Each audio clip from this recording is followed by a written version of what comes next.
welcome to Derry. I have some thoughts. First, I'd like to say hats off to Andy Muschietti, who directed this episode, who is the showrunner on this series, for throwing that Easter egg in of Detective Comics issue number 298, the very first appearance of Clayface Matt Hagen. DC Studios is currently shooting the Clayface film slated for next year.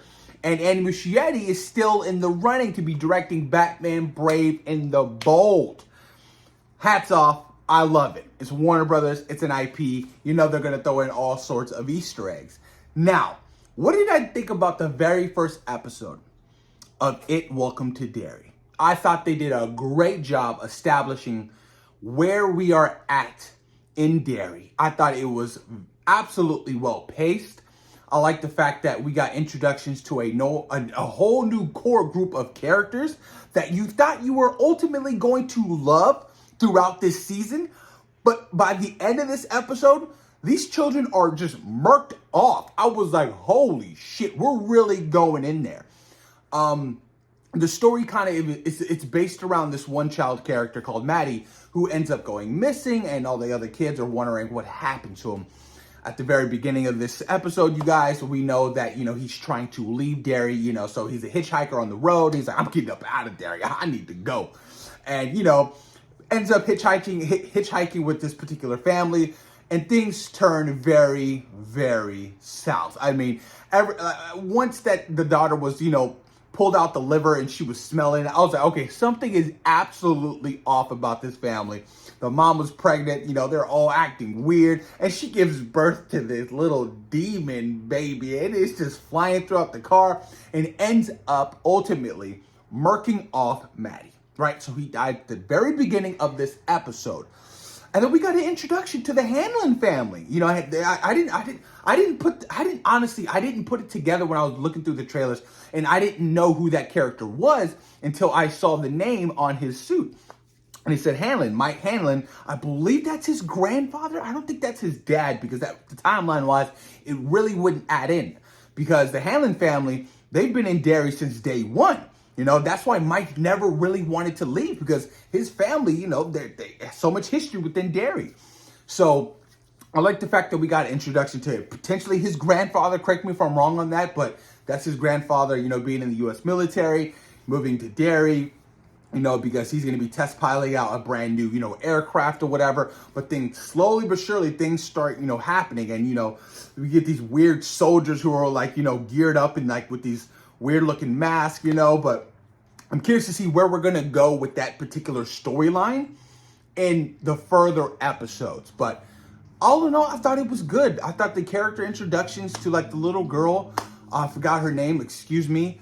I thought, her particular story, giving a brief backstory on what happened to her father and how she's coping with that traumatic experience, her feeling the blame, the guilt, and then Maddie, because they had a little connection, and that didn't end well, and now he's gone. But that whole movie theater sequence, I did not expect whatsoever at all, because they've all been having these very similar experiences in Derry that aren't adding up. It's not making any kind of sense, right? She's saying she saw Maddie through the pipes and she saw his fingers, and, the little girl who's working at the movie theater is like, I had the exact same experience. But the one scene that really got me, I want to say, in this first episode was definitely the lamp scene with the faces. I was like, oh my God, it's like Leatherface all over again, but all over a lamp. And when it dropped down to the floor and oh boy was on the very other side of the bed, I thought something was going to come underneath the bed. But the lamp started rolling and then the faces start turning. I was like, oh shit, it's crazy. But that whole movie theater scene, I did not expect to happen whatsoever. I was like, oh shit, what is going on around here? This is absolutely insanity to me. They end up seeing Maddie, in the film that they were watching, because, they wanted to understand the song that Maddie was singing through the pipes, through Derry.